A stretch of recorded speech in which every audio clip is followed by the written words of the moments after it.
শালা আমাদের কপাল গুলোই খারাপ জানিস मगर क्यों? শালা আমার বাপরা যারখানে প্রাইভেট পড়েছে তাদের খানেই আমাদেরকে ভর্তি করে দিয়েছে। হ্যাঁ হ্যাঁ তা না বটে। बात तो सही है। বুঝলি হাবু ফেলু তাদের পড়া মাস্টার যদি পটল তুলে গেছে না, তাহলে আমাদেরকে মনে হয় পটল তুলে তাদের কাছে পড়তে যেতে হবে জানেন। পটল না তুললে মরার পর ওই ভূত হয়ে যাওয়া মাস্টার কাছে আমাদের পড়তে যেতে হবে। लेकिन ये साला कर क्या रहा है यहाँ पे? পোচা এই পোচা তুই কি খাচ্ছিস রে? কোলা খাচ্ছে কোলা, সিঙ্গাপুরি কোলা। এই পোচা তুই একাই কোলা খাবি? আমাকে একটা কোলা দে দে। এই পোচা কোলা দে একটা কোলা দে রে পোচা কোলা দে রে।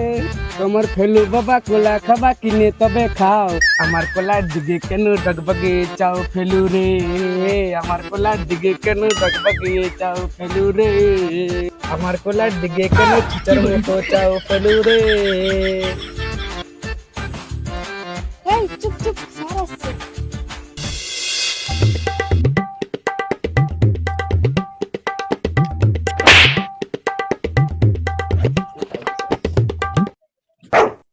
Good morning sir. Nice. Salute sir. Namaste sir. প্রণাম sir.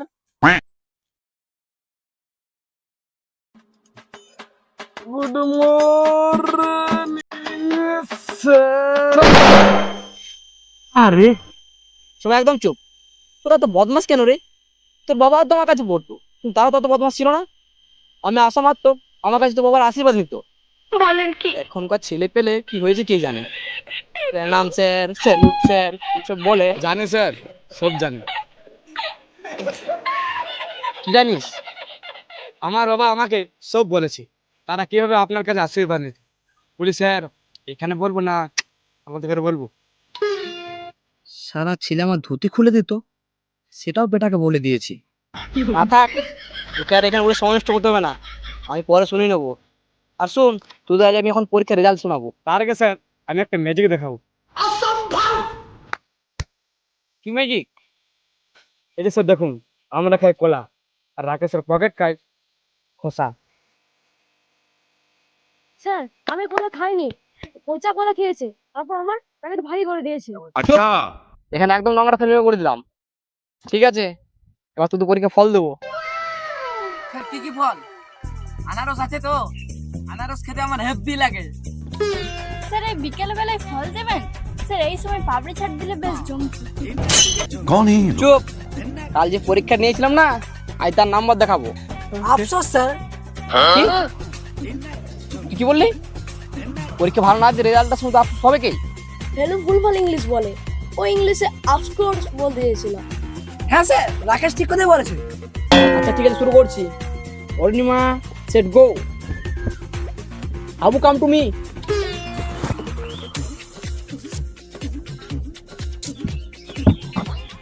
Me asking the your coaching what bowling you. কত নম্বর পাবি পরীক্ষায়? স্যার ওটা আমি কি করে জানবো স্যার? আর কে জানবে? ওটা আপনার হারিয়ে যাওয়া পটল তোলা জামাইবাবুর একমাত্র ছেলে জানবে। চুপ, একদম হেয়াল করবি না বলে দিলাম। 20 মধ্যে মাত্র 2 নম্বর পেয়েছিস তুই। এত কম নম্বর পেলি কেন রে? স্যার দাদুর জন্য। তোর দাদু তো অনেকদিন আগে মারা গেছে। সে পৃথিবী থেকে তোর পাকা ধান কি করে মই দিল? পাকা ধানে মই নয় স্যার, আমার কাঁচা ধানে সার দিয়েছিল। আমার দাদুর শখ ছিল আমি বড় হয়ে এমন অঙ্ক করব, অঙ্ক করে করে ইংলিশে পিএইচডি করে ফেলবো। আর পরীক্ষায় যে অঙ্কগুলো পড়েছিল সেগুলো তো আমার সব জানা। তাই ভাবতে থাকলাম দাদু যদি বেঁচে থাকতো কতই না খুশি হতো। সেই ভাবতে ভাবতে আমি ইমোশনাল হয়ে পড়লাম। তারপর আর কি, কলম আর চললো না।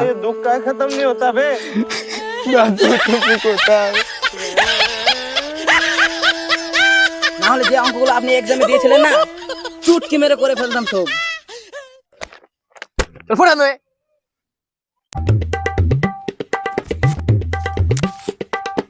এবার ফেলু আই।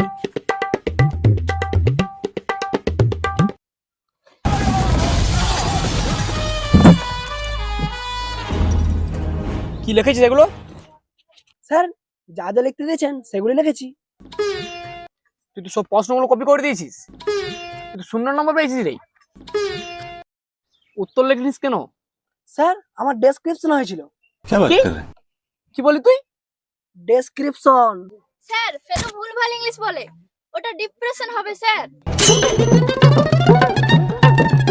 সে ডিপ্রেশনে? হ্যাঁ স্যার, আমি তো বলেছিলাম ওই দিন আমার মাথা ঘুরছিল, আর আমি খাতা খুলে যখন দেখি সব সংখ্যাগুলো ব্রেক ডান্স করছিল, আর এমন ব্রেক ডান্স করছিল স্যার, আমি ওদের তার বুঝতেই পারিনি। তোর হাতে লেখা দেখে মনে হচ্ছে তুই নেচে নেচে লিখেছিস। চল পড় এখান থেকে। এবার টুকলি আয়।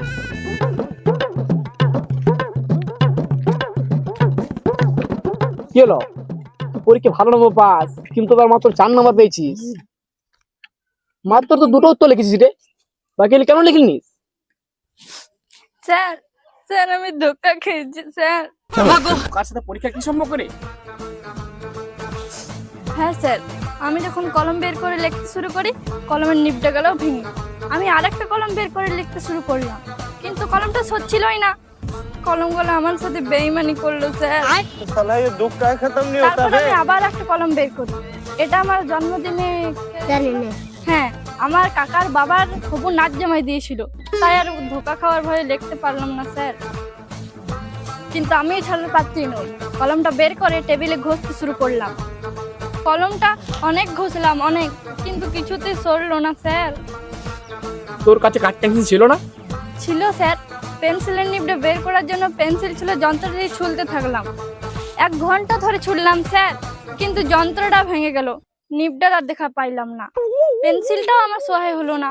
তাহলে তুই 2টো প্রশ্নের উত্তর কিভাবে লিখলি?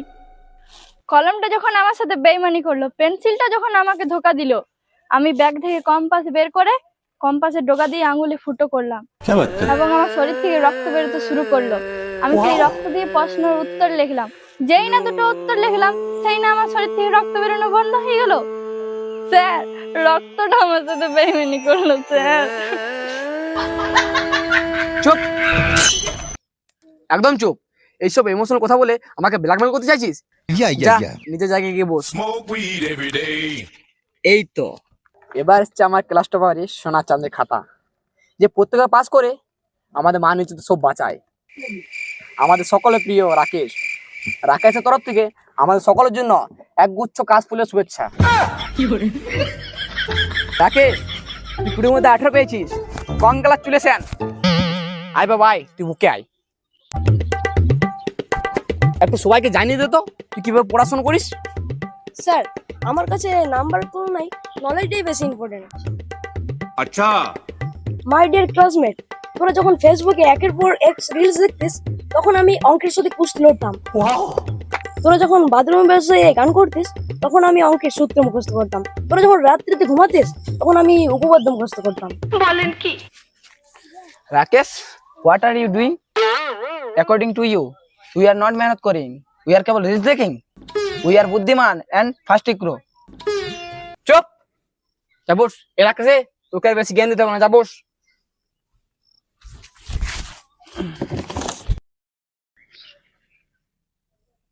পুচা পুচা রে, তুই তো বিরাট কাণ্ড করেছিস রে। না স্যার, আমি তো কোনো কাণ্ডমূল কিছু করিনি, কিন্তু হ্যাঁ আমাদের ওই পুকুর পাড়ে একটা বট গাছ আছে, আর বিরাট কাণ্ড আছে। আরে গাছের কাণ্ড নয় রে, তুই তো কখনো 1 ডিজিটে বেশি নম্বর পাসনি, কিন্তু এবার তো তুই তো 20 মধ্যে 20 পেয়েছিস। বলেন কি? একেবারে ধুমকেতু মতো গিনিস বুক রেকর্ড করে দিয়েছিস।